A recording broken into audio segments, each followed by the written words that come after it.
Ooh, I heard the oohs out there. Atheism. Well, welcome back, brothers. It's nice to have an opportunity to talk to you again. I hope you enjoyed your lunch. And this talk will be somewhat abbreviated only because I don't have as much time allotted as I would otherwise like, but we're going to try to get through as much as we can on the topic of atheism. And I wonder if maybe some of you have had your own experiences with atheism in your own, maybe in your workplace, or you have a relative or a friend and you've run into a situation where somebody tells you that you are wrong to believe in God, or that you're superstitious, probably anti-scientific if you believe in God. These are common things that are said when it comes to theism, and Christian theism specifically, which is what we believe. I've run into all of those, and I'd like to try to share some of the things that I've discovered that are helpful when it comes to responding to atheist arguments, and then a few of the reasons, even just for your own knowledge, your own spiritual benefit of knowing why we believe in God. So we'll touch on both of those topics. I co-authored a book some years ago called The Godless Delusion, and that is a kind of a riff on a title of a book by Richard Dawkins. You may have heard of him. He's a very well-known atheist author, a scientist. He's a zoologist. He's in England, and I think he teaches at Cambridge, perhaps, or maybe it's Oxford. And he wrote a book years ago called The God Delusion, in which his premise is that those people who believe in God are deluded. They're actually insane in a certain sense because they believe in this entity, this being who has no proof of its existence. And a lot of people follow him. And when the book was about to be released, the book that I co-authored on the Godless Delusion, in which my co-author and I, we turn the issue around and we critique atheism. The book was not even released yet, so it was not available to anyone to read. And the night before the book came out, RichardDawkins.net was alive with commentary from atheist viewers who were commenting upon the book that they hadn't read yet. This is our book. So I thought I would begin by sharing with you one particular comment that was posted on the RichardDawkins.net website, again, from somebody who had never read the book because it hadn't come out yet. And the name of this poster is Logicel. There is no Christian as obnoxious, as smug, as conceited, as vain, as dense, as repellent, as chillingly impervious to reality, as oppressive, as mean, as cruel, as unethical as a Catholic. These two idiots, referring to myself and to my fellow co-author, are just a pair of wannabe crusaders. There is no discussion possible. All they have left is indignation and obfuscation, in addition to a good dose of fear-mongering with a great dollop of guilt, of course. It's great that they keep opening their pie holes and the crapola spews out. Keep blathering, Catholics, as your microphone is the shovel digging the grave for your dangerous, superstitious set of beliefs. Now, that was one of the more mild comments that were given that day. And some of the ones that were a little less genteel, I can't quote to you because they're filled with four-letter words and things of that nature. So it just, to my mind, was illustrative of the venom, the animosity that exists among some atheists. Not all, and probably not even most atheists. But there is an undercurrent of muscular atheism that is militant in its desire to convert believers to atheism. So what I'd like to do in the time that we have together, which I grant is not sufficient to really go deep in any one area, I'd like to kind of give you an overview of some of the things that you can bring up in a conversation with an atheist colleague or a family member or a friend. So the first thing I'd like to do is to share a bit about what atheists tend to say about their worldview. usually they will say, it's not that we don't believe in God, like we don't believe in your God. They don't believe in gods, small g. We don't believe in gods. There is no God or gods up there. There is no afterlife. There's no heaven or hell, kind of like the John Lennon song, Imagine. You don't have a soul. There are no angels or devils. There is no supernatural realm. All that exists, whether in this universe, if this is the only one, or if there is a multiverse and there are hundreds or billions or trillions of other universes alongside this one, the only things that actually exist are material things. Now, this is a predicate, this is a presupposition of the atheist worldview that there is no supernatural realm composed of spirit, like God and angels and human souls, and that the only things that exist are material insofar as they can be measured by scientific instruments using the scientific method. So as you all know, and I know some of you are scientists, you know that science, especially the hard sciences, deals with pre-given physical realities, things that can be quantified, observed, measured, etc. That's the domain of science. And science has become extremely good at doing that. And I would like to point out at the very beginning of my remarks, I am deeply indebted to science and scientists. And I love science. And I would love to see scientists more successful as time goes on. I'm grateful to be living in the era of Advil and air conditioning. I like Novocaine. I went in for a colonoscopy a couple of months ago, and I'm glad that they put something in the drip, and I was out, and I didn't have to feel any of it. Back in the olden days, I heard that they didn't do it that way. So I love science. I love what science does for us. And I want to emphasize that point because it's a common trope that people of faith are somehow suspicious of science, or they don't like science, or they're fearful of science. And I can tell you, I am absolutely not at all like that. Give me more science as far as I'm concerned. I want good science. I don't want weird science like chimeras of mixing human and pig DNA. I don't like that kind of science.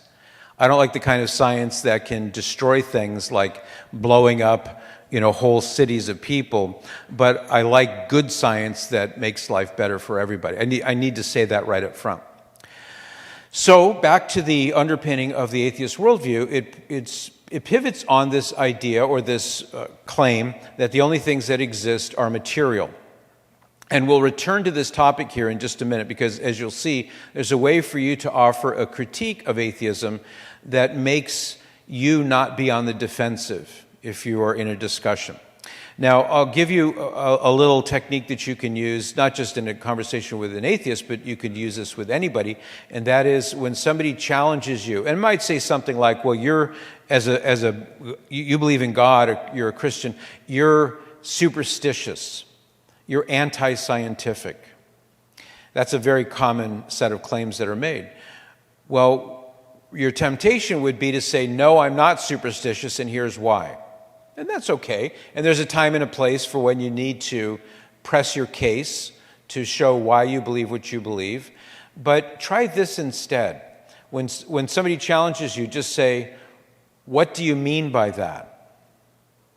And you'll notice that you're now not on the defensive. You're not backpedaling. You've subtly put the question back on the shoulders of the man or woman, for that matter, asking the question. So then he says, okay, well, what I mean by that is, and then he gives you another version of the same thing. Well, you've bought yourself a few moments of time. You can say a little prayer to the Holy Spirit. Lord, I really need you right now. I need some inspiration. Please help me to know what to say in this conversation. And the Lord will help you. But you've also kept the conversation going in a direction that your friend or your challenger wasn't expecting. So then he says, well, what I mean by that is, and then he repeats himself. Now, say, how did you come to that conclusion? See, what you've done is, again, you've put the burden of proof back on the shoulders of the man making I keep saying a man, it could be a woman, obviously, making the challenge. And now you are in the position of critiquing his arguments. Because he's going to say, well, I came to that conclusion because everybody knows that. And you could say, oh, really, everybody knows that? Do you have any documentation of that? Well, I read it in an article. Well, where was this article? And, who wrote it? So you could pursue it along those lines. But more importantly, you can find some of the inconsistencies in the argument, and then you can begin to ask questions about that. Well, if you believe in God, that's superstitious and it's anti-scientific. Well, really, how do you account for the fact then that some of the major scientists in the history of science in a modern sense were believers? How do you account for that? And then he's got to fight his way out of that paper bag. So my point is that if you can direct the conversation from the outset in a way that puts you in an advantage because you're the one asking questions, you'll be able to direct that conversation in a way that can help to uncover some of the difficulties in that person's worldview. And we'll get to those in just a moment. This is what's known as the Socratic method. Socrates, one of the famous Greek philosophers of old, he was well known because he would teach his students by asking them questions. He didn't lecture them. He would ask a question of a student. So, what do you think about X? And the student would say what he thought, and then he would say, well, if that's true, how about this? And then the student would have to defend that. And eventually, this method of inquiry would lead to bringing to the surface the errors in that way of thinking, and he could therefore explain the truth. So, in our conversations with atheists, since they're the ones who are saying that gods don't exist, the afterlife doesn't exist, there are no human souls, you didn't come from anywhere, you're not going anywhere, you're a piece of animated dirt. That's all you are. You're the leading edge of the forward edge of evolution, and nothing more. This is a meaningless universe, and the only meaning that you can really derive from your experience in your 70 years on this planet will be whatever meaning you yourself find for yourself. That's all. And you should point that out. You should say, you, in essence, as an atheist, you're advocating for a completely meaningless universe. And here's how you can show that even atheists don't really believe that. Number one, ask, are you saying then that the only things that exist are physical things, natural things, things susceptible to scientific inquiry?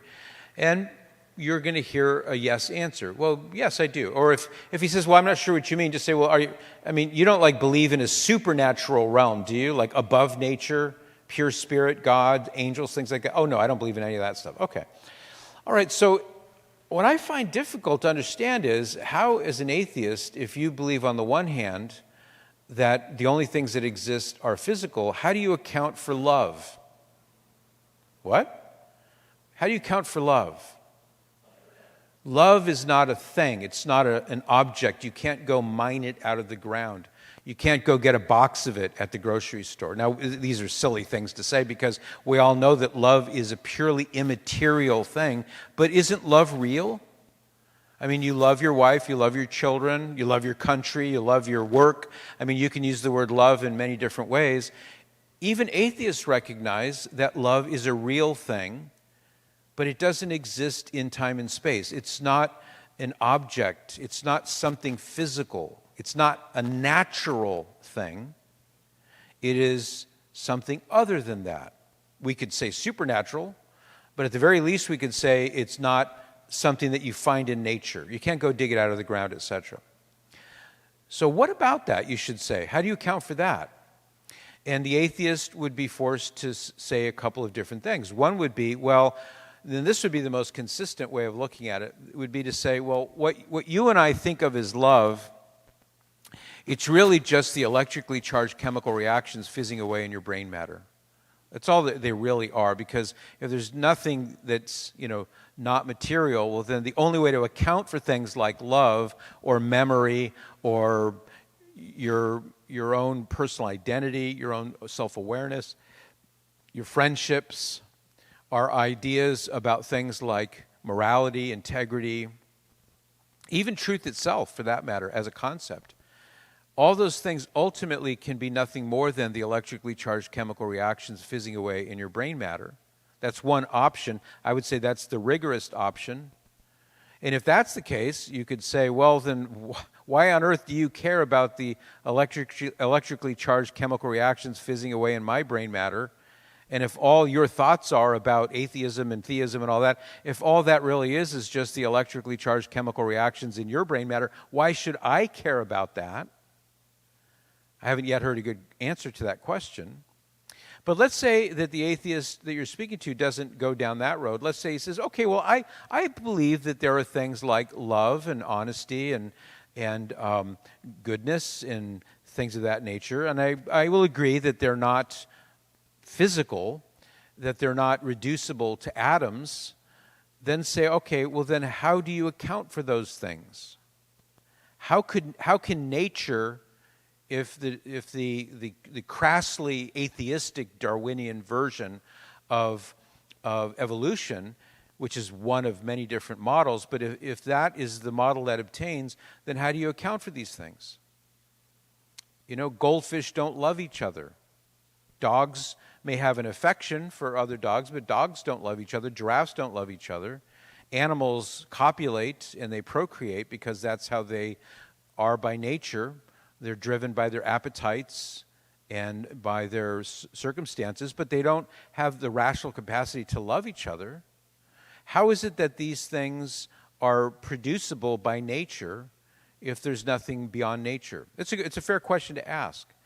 And I would argue that it's the kind of question that you can plant some seeds in somebody who resists the idea of love as something that is beyond the purely natural. Now, one of the things that I've found is to say atheism can't really account for some of these things. Theism can. If God exists, then we can easily account for all these things, because then we can recognize that there is something above the natural order, and if in fact God does exist, then that would account for things that are immaterial and also real. And often the question of truth comes up. They'll say, well, it's just the idea that God exists is not true. And I'll say, well, what do you mean by the word true? What does that mean? Truth itself. What is truth? And I guess one of the more common definitions is that it is the status of things as they really are, or it's the recognition of things as they really are, or it's the fact that things are the way they really are. It's a recognition of reality. So truth, 2 + 2 = 4, that's true, and we understand that certain things are true, certain things are false.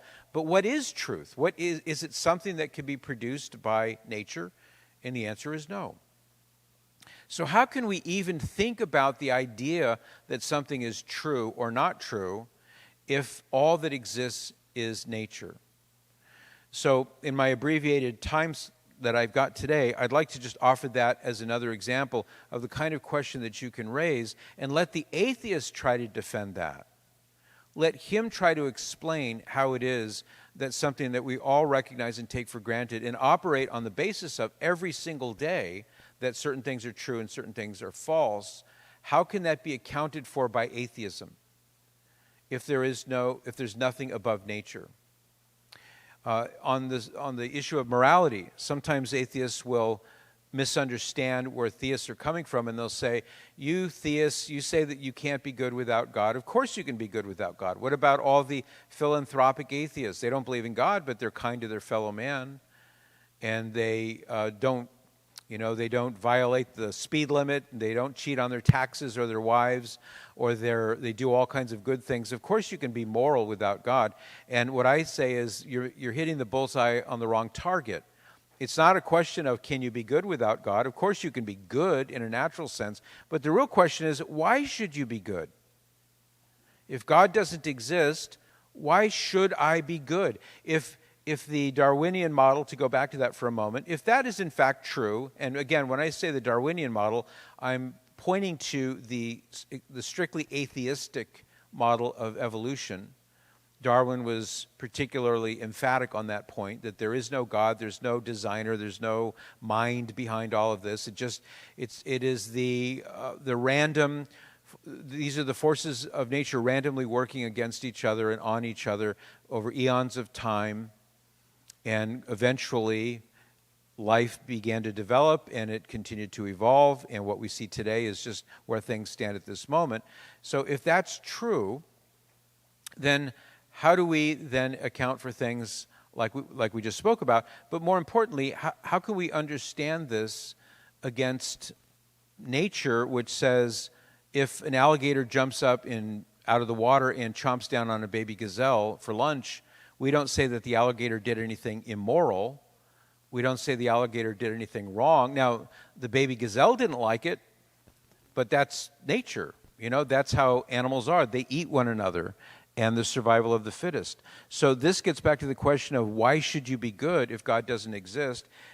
We don't argue that you can't be good. The question is, why should you be good? And furthermore, if that idea is true, then if I'm faster than you and smarter than you or more cunning than you, then why shouldn't I drain your bank account if I could hack into it, or steal your car, or kill you if you are an inconvenience to me? I mean, after all, there's no heaven or hell. I'm not going to go anywhere after I die anyway, and if I can get away with it, why not? Well, it's, the species has determined that, it's better for our species. Yeah, but who cares? Species. If I can do it, why shouldn't I do it? If I can get away with it, why shouldn't I do that?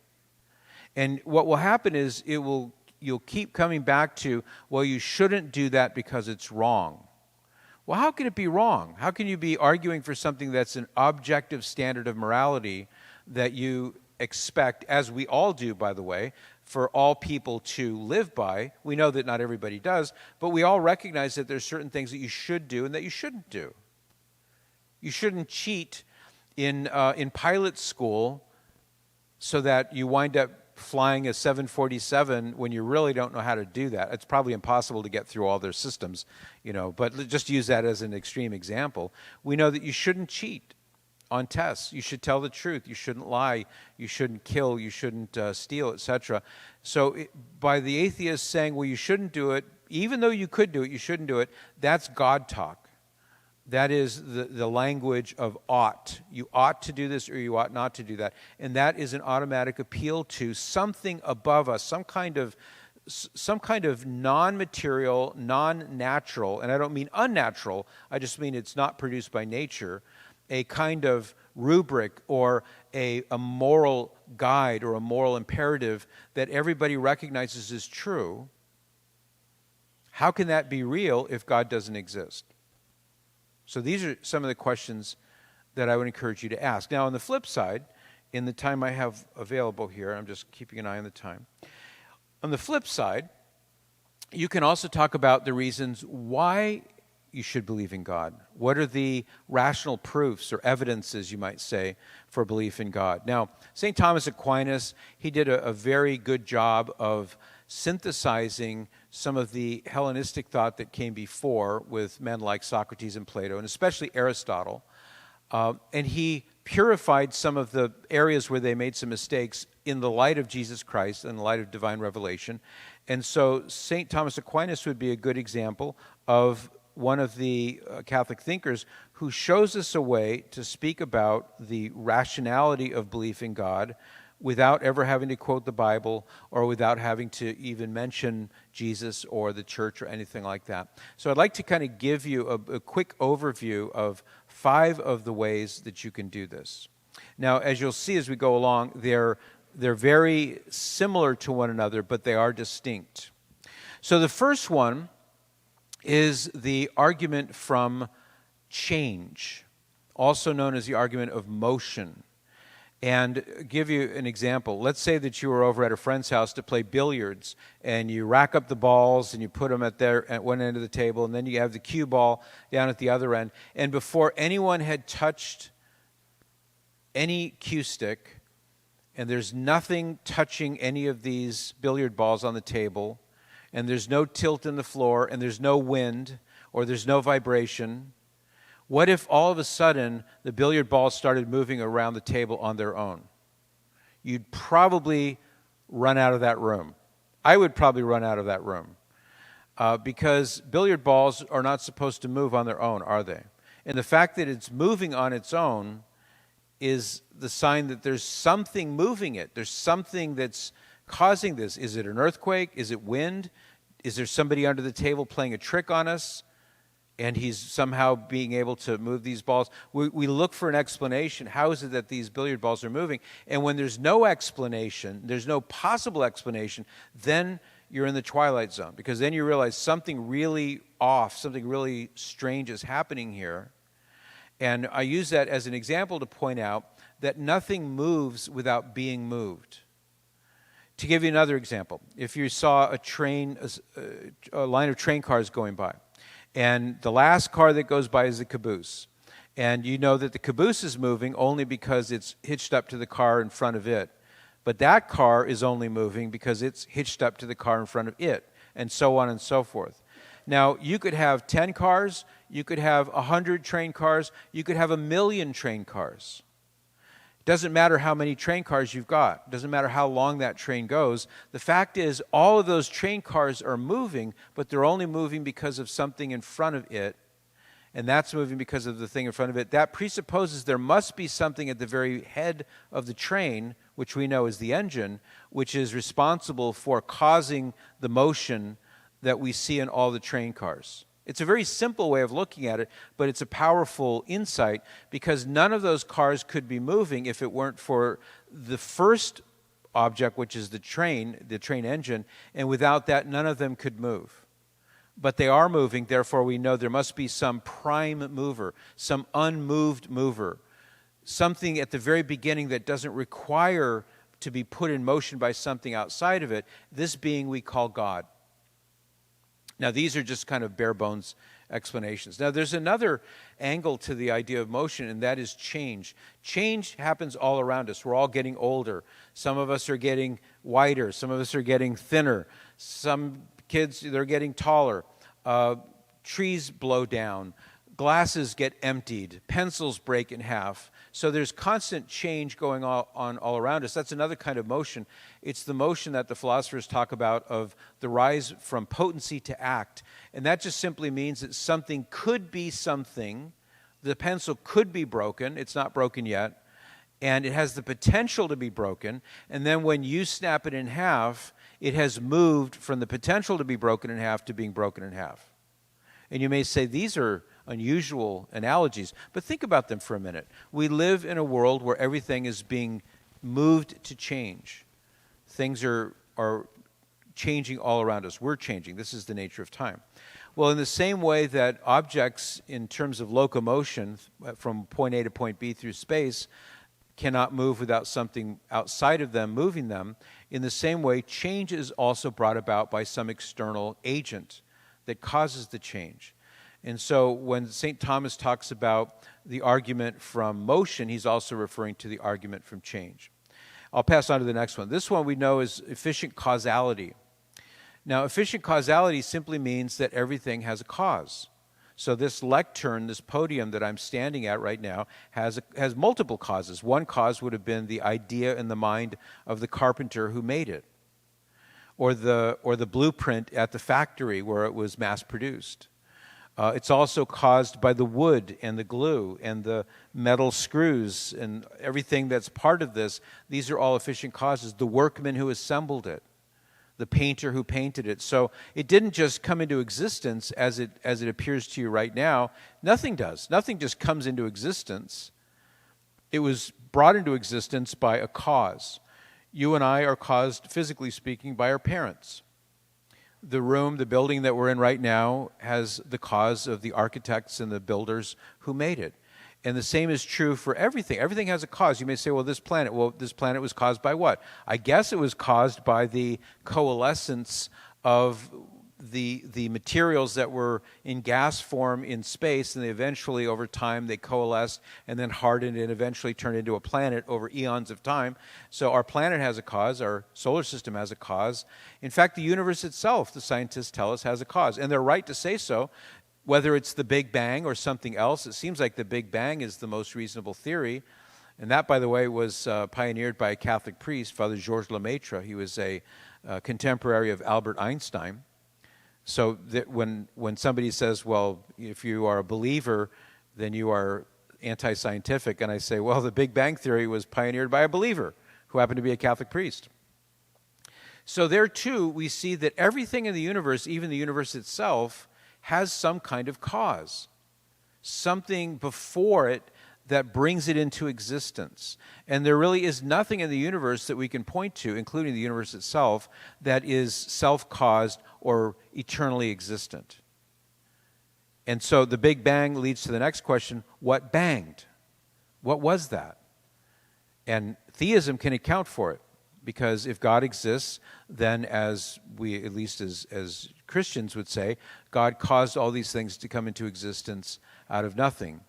So in this particular argument, the argument from efficient causality, we say that the uncaused cause, the very being at the very beginning who is not caused but is the source of all causation and all effect, that being we call God. Another way to look at it is time and contingency. Time and contingency is a way of looking at the universe and saying, do the things that I see around me need to be here, or is it necessary that they're here? So let's take each of us in this room right now. Is it necessary that you exist? The answer is clearly no, because at one time you didn't exist. And this is true of the building we're in, the planet we're on, the galaxy we're in. All of these things, going back to the Big Bang, all have an existence. They come into existence at a certain point, but we can demonstrate that they don't need to exist because at one time they didn't exist. And so it would be like if you walked into a room and you heard beautiful piano music playing, and you see, oh, there's a woman sitting at the grand piano, she's playing the music. That's great. Well, if she stopped playing the music would stop. It only exists because she's playing the piano. Well, in the same kind of way, the person playing the piano is necessary in order for the music to exist. The music doesn't have to exist. It can or it can't. And it does exist so we can hear it. So we know that it exists because somebody who is necessary for it to exist is causing it to happen. This is similar to efficient causality. So we look at this in the same light and we say all of the things in the universe, everything itself, including the universe, is unnecessary, and yet it's here. It exists. So the only way to account for that, logically speaking, would be there must be something that is necessary in itself that must always exist in order to bring about all these contingent or unnecessary beings into existence, and that being we call God. Again, I'm just giving you a very truncated overview of each of these different things. Now, as time permits, I think we can get to at least one more. Now let's look at the issue of degrees of perfection. Degrees of perfection is simply a way of looking at how things are hotter, colder, good, better, best. If I were to draw a line on a chalkboard, you could say, well, that's, kind of straight, but you would only be able to know how not straight it was by comparing it to the ideal of a perfectly straight line. Or a circle that I might draw on the chalkboard might be a little bit wobbly in places, and you would say, well, that's nearly a perfect circle, but the only way you could measure that would be against the idea of a perfect circle. So in this category, we look at the world around us and we see that there are infinite, or seemingly infinite, degrees of perfection. Things that are getting better, things that are getting worse, things that are ordered or that are more perfect or less perfect.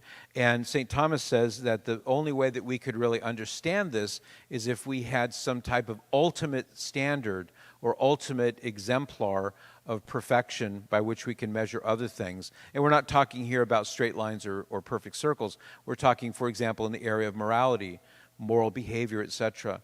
So his thesis is that perfect standard by which we measure everything, we may not know him as God, but that would be God, that being that exists as the perfect standard. Then the last one, I think we've got time to do this one, is the argument from perfection. The argument from design, which is not to be understood as the same thing as intelligent design when it comes to scientific issues like the creation of the universe. It does extend into that domain, but it's something unique unto itself. And that is that we perceive order in the universe. The scientists among you know all about the gravitational constant and the conservation of energy law and entropy and the strong force and the weak force, and all those things that are common to inquiry in science, we know that chemicals bond in a particular way. So the molecules that go to make up chemical compounds always bond in a certain way. There's a kind of order. There are laws that the universe follows, and the question that we should ask is why? Why are these laws there? We know they're there. Why are they there? Why isn't everything just chaos? Why does anything exist at all? Sometimes the fine-tuning argument will be brought into this, and it's a good argument. It's to show that from a scientific standpoint, the possibility for life to exist, as it does on this planet, is within a relatively narrow band of distance from the sun and certain organic materials being available, carbon and other things for life to exist. And outside of that highly fine-tuned equilibrium that we find ourselves in here on this planet, that it would be, some say at least, impossible for life to exist. And so they would look at that, or they would look at the laws that exist in the physical universe, and they would say this speaks to a designer. This points to somebody who designed this. Now, if I were to argue, I'm just looking for an object, so why don't we use this American flag as an example of this. If I were to argue that this metal base with a wooden, appears to me to be wooden dowel that is attached to a fabric flag, probably nylon, looks like nylon, and it has perfectly spaced red and white bars, and it's got the blue field with the 50 white stars and an eagle on top. If I were to tell you that this is simply the matter of random chance, that over eons of time, lightning strikes, rainfall, wind erosion, more lightning strikes, a dinosaur walks over it, poops on it, more lightning strikes, and more random things happening over time, that eventually this American flag came into existence perfectly proportioned as you see it now. You would laugh because you know that that is absurd. And this is a very simple item. It's not even a machine. It doesn't do anything unto itself. But when you look around at the universe and you see the complexity of the machines, organic machines like the body, with goal-orientedness in things like the eye or the ear, it's clearly tending toward a certain goal. And the way in which these complex machines, whether organic or in the case of artifacts that are made by human hands, imagine something as wildly complicated as an iPhone with all the things that it can do. Imagine somebody trying to say that this was simply the result of eons of random chance and blind forces working endlessly upon each other until eventually somehow it turned into an iPhone. We all know the absurdity of that. So what St. Thomas is saying in this last way of discussing the rationality of belief in God is, how do we account for all of the, not just the complexity, but the laws and the order? They all point to the idea of an orderer, a mind or an entity behind this that actually composed or imposed order on what would otherwise be chaos. That being, we say, is God. So I think I've reached the end of my time limit here because Mass is starting in a moment. So I will just suggest to you that these are little avenues that you can branch out into, and there are good books and videos, for that matter, on YouTube that will take you further. I recommend that you watch some of the debates with famous atheists like Richard Dawkins. He debated at, I forget where it was. It was not that long ago, but he did a debate on the existence of God with a mathematician who teaches at Oxford, and he was a Christian.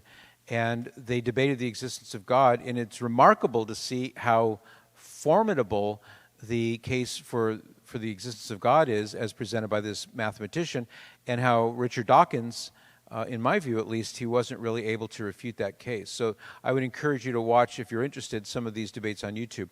I co-authored that book. It's called The Godless Delusion. And if you're of a mind to explore how to put atheism on trial, so to speak, that would be a book that you might find interesting. And there are many other resources as well, but I'll leave it at that. I hope you found this particular talk helpful, and I hope it's given you a few ideas on things that you could say the next time you find yourself in a conversation with an atheist. Thank you very much, and God bless you.